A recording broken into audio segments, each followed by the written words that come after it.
Chapter 10. The Clock's Secret Begins to Unfold.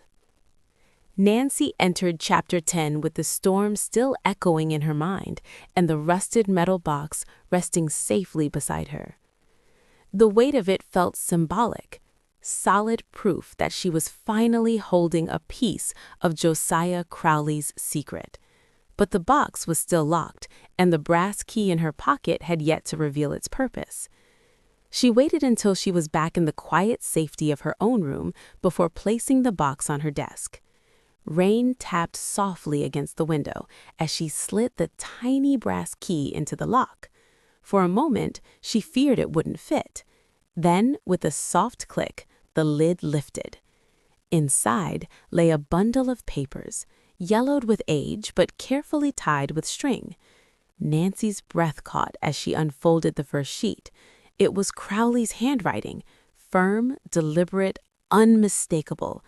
The papers detailed his intentions for a new will, one that left his estate not to the Tophams, but to the families he cherished, the Hoovers, the Abbotts, the Turners, the Carters.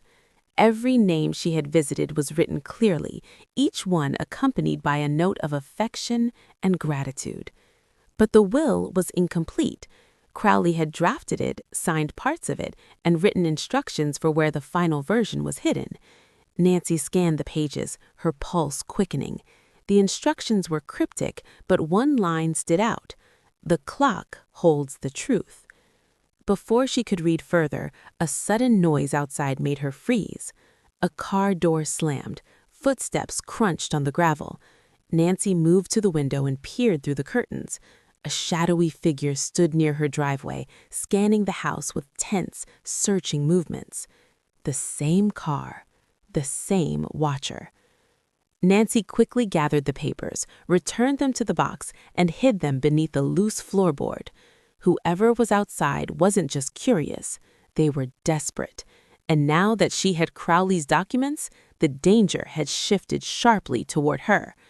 The footsteps retreated, and the engine rumbled to life before fading into the night. Nancy exhaled slowly, her resolve hardening. She now had proof of Crowley's true intentions. She had the key, the box, and the beginnings of the will. But someone else knew she was getting close. The secret of the old clock was nearly uncovered, and Nancy Drew was ready for the next move.